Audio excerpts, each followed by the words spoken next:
We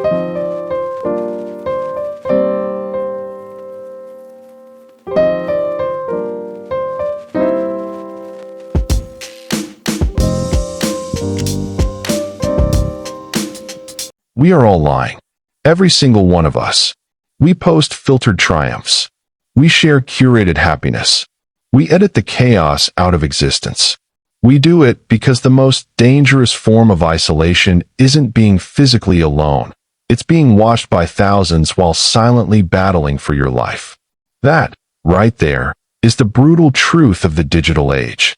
This isn't just a story about a tragedy in Toledo, Ohio. This is a look inside the glass house we've all built, where the connection is wide, but the support is razor thin. Nucky Sylvester, known as Zine to her nearly 8,000 followers, had the perfect feed. She was a creator, a light, a young mother raising 3 children, a 6-year-old, a 1-year-old, and a 3-month-old baby. Her public life was full of love, a beautiful, constant celebration of motherhood. But look closer. Ask yourself, have you ever felt the pressure to keep that mask straight, even when it was crushing you? We need to talk about what she endured. If you have been in an abusive relationship or experienced domestic violence, your voice could be a lifeline. Before we continue, drop a comment below. Share your advice on how to survive that kind of pressure. Your experience might save someone else struggling right now. Now, hit the hype button if you are ready to see the cost of that isolation. For 23-year-old Zine Sylvester, the pressure wasn't just immense, it was unbearable. Her reality was about to shatter the illusion of her digital profile. In the final days of September, everything seemed normal, right up until a single, profound message appeared on her page. It wasn't an advertisement or a picture of her kids. It was a desperate, final piece of communication. The facts from the official investigation were definitive. No outside involvement. No hidden perpetrator. The authorities concluded her death was a solitary act, a passing due to an internal struggle. The central question we must answer isn't who was responsible, but how a woman surrounded by so much apparent life and seen by thousands of people every day could possibly feel so alone that she felt compelled to make a final public broadcast. We need to know, what did Zine's final message say, and what does it reveal about the invisible battles fought behind the screen? Welcome to True Crime Footprint, where we unveil the darkest mysteries and the most terrifying true crime tales. Kindly hit that like button, subscribe to this channel, and turn on the notification bell so you never miss any of our new stories. Your support keeps these stories alive. Zine Sylvester didn't leave a mysterious note. She left a public record, a post that instantly transformed from a normal social media update into a deeply emotional final broadcast. We saw the celebration, the joy she always projected, but now, the mask was gone, replaced by raw honesty. The message was heartbreaking because it held 2 truths at once. She wrote with a kind of weary pride, almost amazement. I made it to 23 with 3 kids. But right beside that statement of immense achievement was the painful admission of defeat. I don't know where I am, but I know I was tired. This wasn't just physical fatigue. This was the profound exhaustion of fighting an unseen battle, a silent struggle against the weight of severe depression, while simultaneously trying to be everything to everyone. It was the moment the public persona surrendered to the private pain. Even in her deepest moment of crisis, Zine's first concern was her children. Her final post became a digital will, a final act of direction and immense love. She used the platform to articulate her wishes for the ceremony that would follow, a request that spoke volumes about her spirit. She specifically asked for her sons to be dressed in the color pink for her funeral. This wasn't a casual request. It was a powerful statement attached to the words, "Real men wear pink, and they will be real men." It's an image that pierces through the tragedy. A mother, struggling with unbearable emotional distress, taking the final moment of her life to ensure her children carried a legacy of love, strength, and defiance against old norms. It humanizes Zine completely, showing her priorities right up until the very end. How is it possible to have such immense, undeniable love for your children and still feel such a devastating sense of emotional depletion? The duality is shocking. If you understand that feeling, the pressure of keeping it all together when your internal world is collapsing, you need to hit the hype button right now. Zine's final line delivered the ultimate end-of-section pause, functioning as a desperate message to her online world. If this touched Facebook, I'm gone. This was not a cry for attention. It was a devastatingly intimate goodbye shared publicly. It confirmed the worst fears of her followers. But what unseen, internal force could drive a young, loving mother to such a solitary act, a passing due to internal struggle, when she had so much to live for? What deep isolation lay at the core of Zine Sylvester's digital life? The moment Zine's final post landed, the atmosphere around her page fractured. The casual scrolling stopped. That digital space, usually filled with affirmation and likes, instantly transformed into a platform of frantic dread. Her followers, her digital audience, were now witnesses. For the people who knew her personally, the transition from public viewing of her life to the private, desperate search for her location was immediate. Family members and friends posted urgent, overlapping messages, trying to verify the devastating meaning of her words. The emotional support she may have lacked privately was now flooding the public sphere, but it was too late to reach her. This event was a harsh reminder. A large following is not the same as a functional support system. When a young life is suddenly cut short, especially under such emotional circumstances, the initial response is always fear and the immediate assumption of a crime. Authorities in Toledo, Ohio, treated the case with the seriousness it demanded. The initial hours were spent treating the area as a possible crime scene. They documented the surroundings, gathered statements, and searched for any physical indication that Zine had been harmed by someone else. The crucial, immediate question was whether an external party was involved. After a thorough examination of the evidence and the scene, the investigation reached its undeniable conclusion. The law enforcement authorities found no evidence of any outside involvement or malicious action. They officially ruled Zine Sylvester's death as a solitary act, a passing due to severe internal struggle. This finding is the crucial twist in the story. This is not a classic true crime case where we search for a criminal to blame. The perpetrator, in this instance, was an invisible, relentless force, undiagnosed and untreated severe emotional distress. The tragedy is not a criminal act. It is a profound societal failure to catch a young mother who is screaming for help in plain sight. It compels us to return to our central question. How could a woman, seen by thousands and loved by her family, face such a crushing, isolating burden without a lifeline? With her public life so prominent, where was the essential, private support structure she so clearly needed? Before we continue exploring this story, let us quickly hear from Zine's mother. She wished to be buried in pink and black, and I'm gonna make that happen. I give anything to hold my daughter right now, to touch my daughter. The feeling of me knowing I can't never call my daughter in her phone. Her number is stored in my phone like, that shit hurt. That shit hurt. That shit hurt. I would never be able to hear my daughter's voice again. Never. I wish you that type that left voicemails. Because you know what's so crazy? I don't delete voicemails. My daddy died. He left me a voicemail. You know what? I still got that voicemail. To this day, I still got my daddy's voicemail, and he died 3 years ago. And when I want to hear my dad's voice, I go back and listen to that voicemail. I can't do that with her. Only thing I got is the memories of her in my head. The memories of her voice. I wanna hear was this one time. Tell me that you love me. Tell me that you love me. It's crazy what these women will go through and how these women will feel and don't nobody even know. How much they put everything up. Like, dead ass. Like, the pain that girl had. I just wish I could have.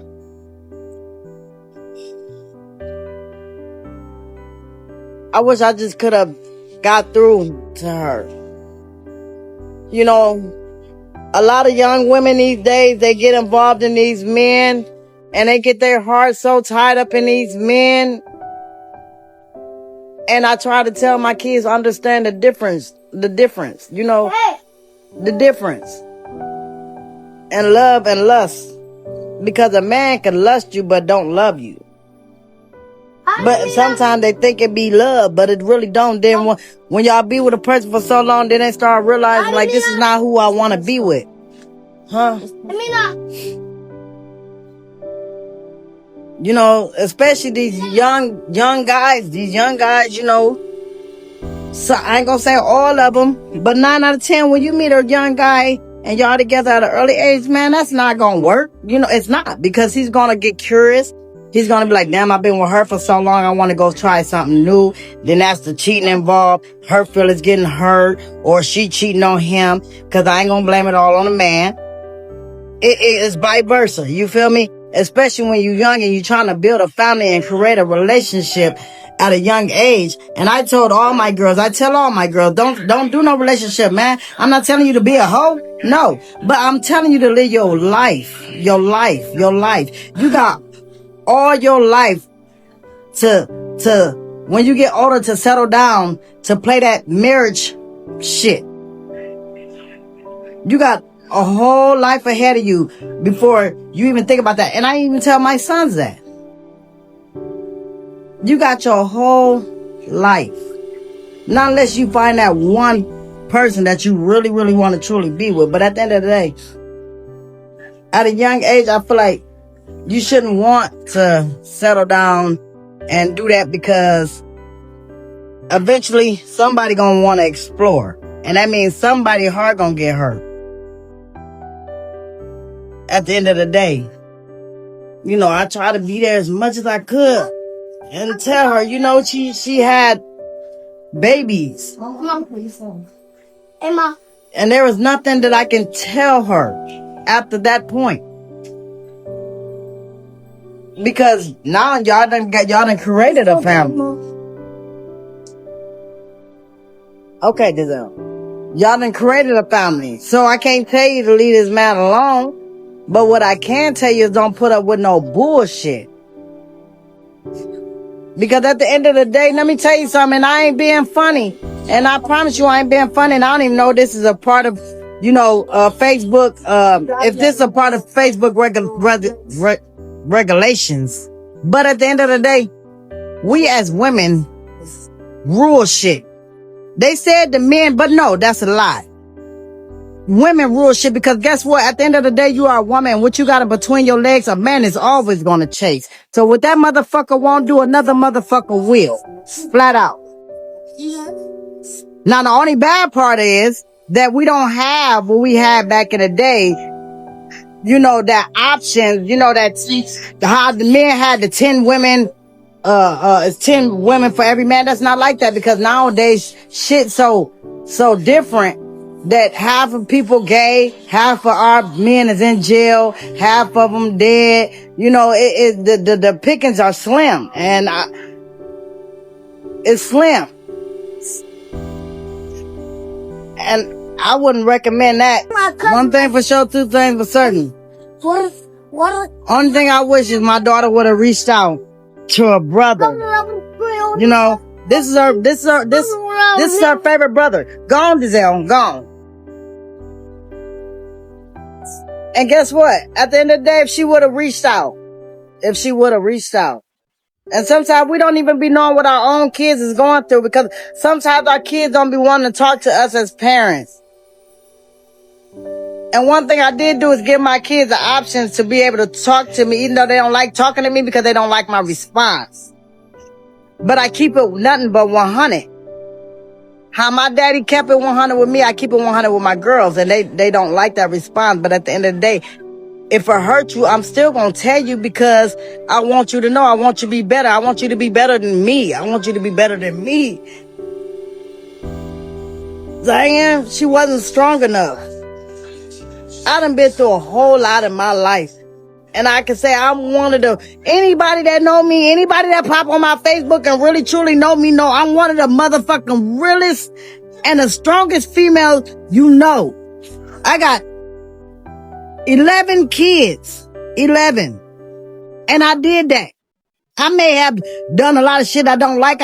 Hell, I stole from my kids. Believe me. But I did what I had to do. Did I like it? No, but I did what I had to do. I bet you my kids had what I didn't.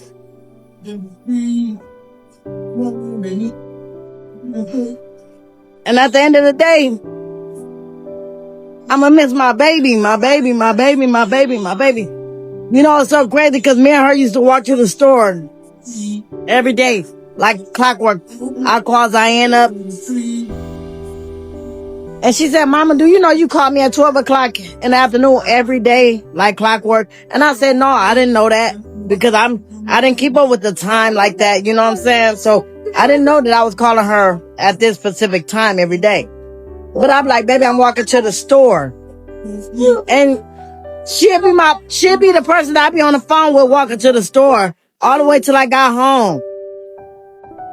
You know, so when she walks to the store, I'm on that phone. Sometimes I don't even be ready to go to the store. She said, Mom, I'm about to go to the store. I'm like, you know what? I'm gonna go to the store with you, baby. I'm walking to my store while she walking to her. You feel me? I can't do that no more. I can't do that no more. I can't do that no more. I didn't know. I can't do that no more. I can't never be on the phone with my daughter again, Geneva, and walk to the store. I can't never call her up and say I love you. I can't do it.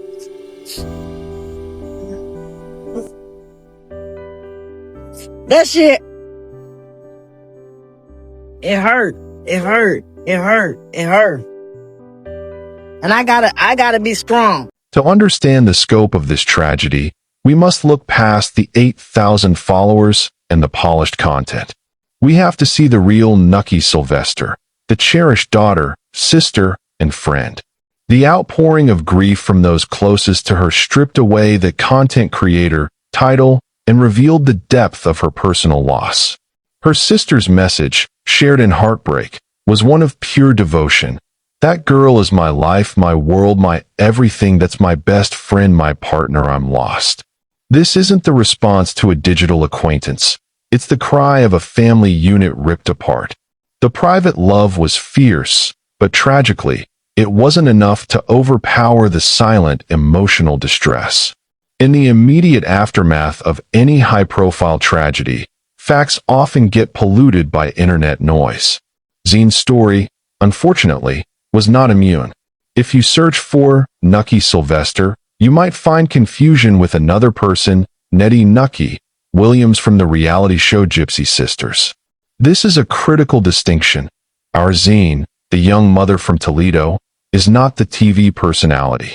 Her life was fundamentally different, and her tragedy must be respected as her own, not sensationalized or mixed with unrelated narratives.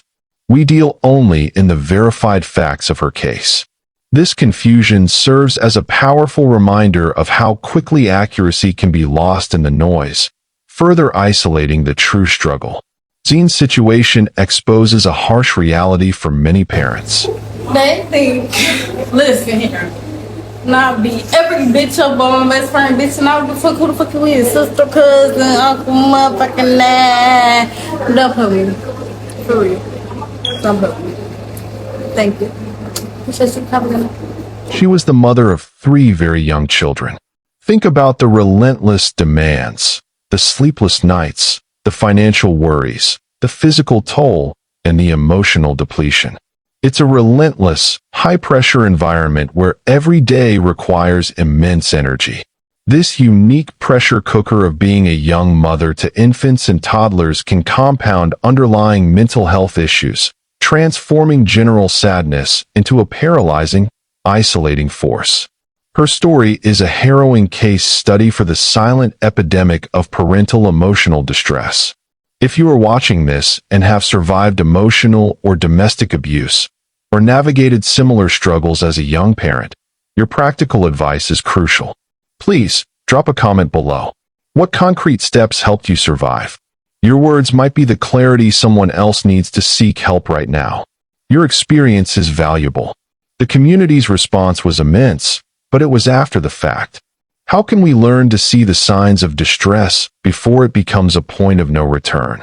How do we bridge the gap between public visibility and private safety? This is the ultimate, heart-wrenching paradox of Zine Sylvester's story. She was a woman with a large public following, seen, affirmed, and liked by thousands of individuals every day.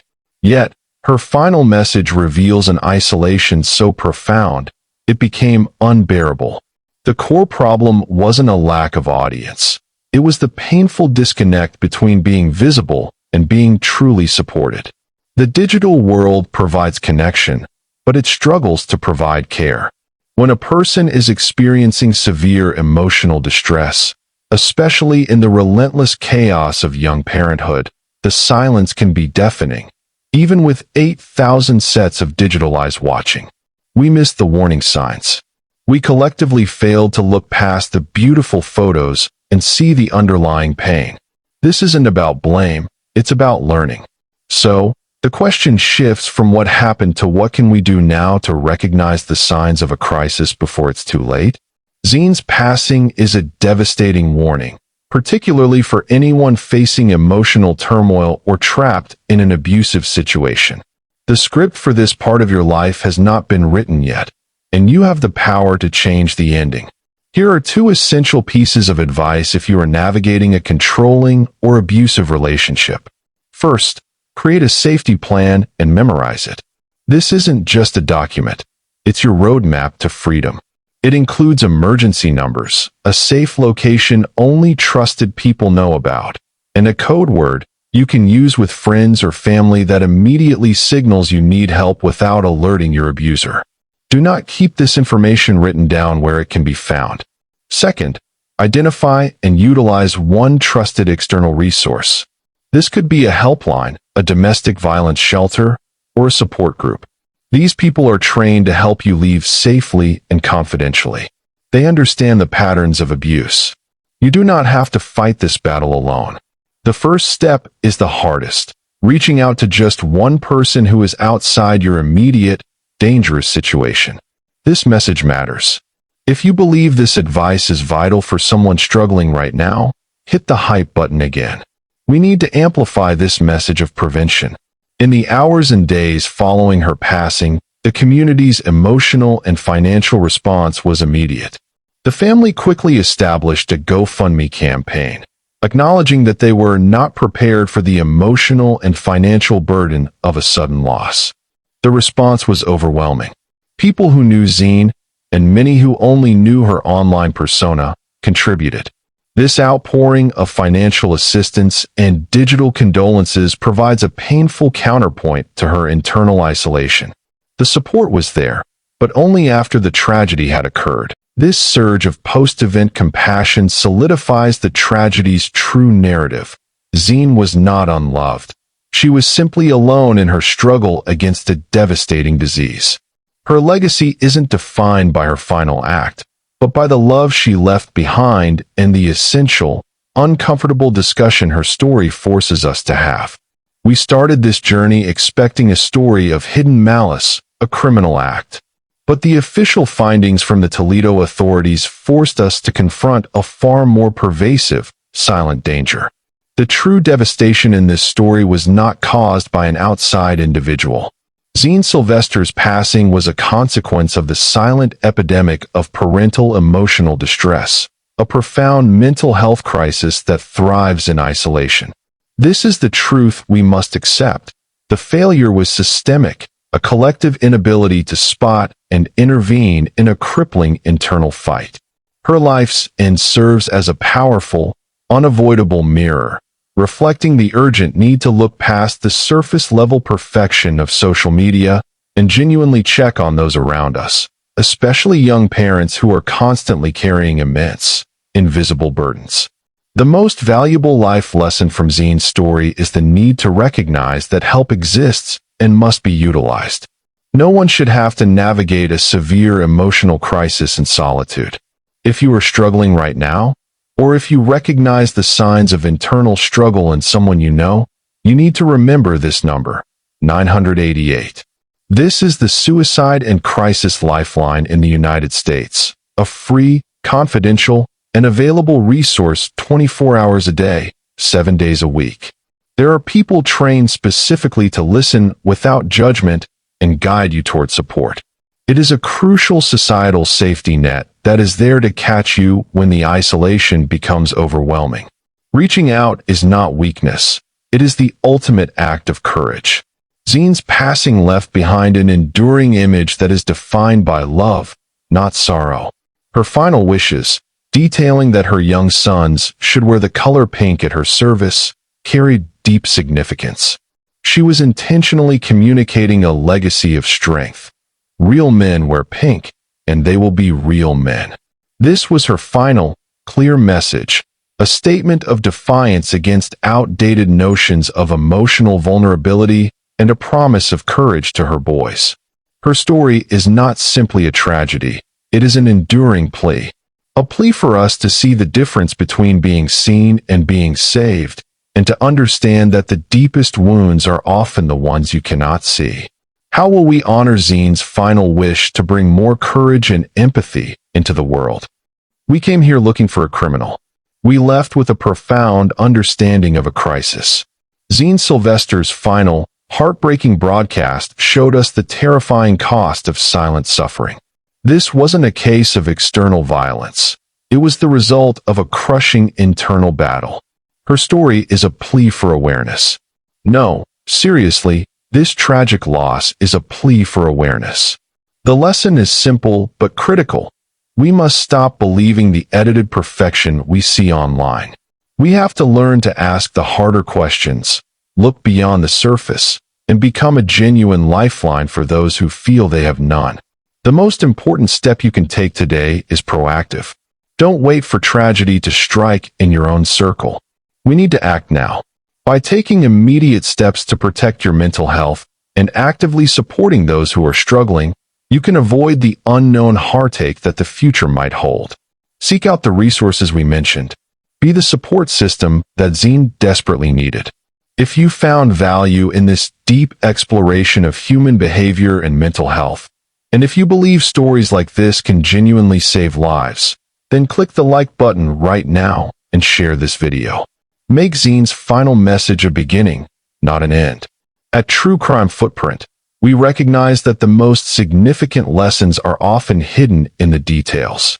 We're dedicated to uncovering not just the obvious criminal acts, but the quiet struggles that could have been prevented. We focus on the life lessons buried beneath the facts. Don't risk missing the next essential lesson that could change your perspective or even save a life. Subscribe and stay tuned. Join us as we continue to trace the human condition's deepest marks, so we can ensure that future tragedies become preventable history. Our hearts ache for Zine's family. Words feel inadequate, but please know you are held in deepest sympathy and prayers. May you find strength and comfort in the memories of Zine. Thank you for watching, for your attention, and for joining us on this journey of reflection. Stay informed, stay vigilant, and above all, stay safe. See you on our next video.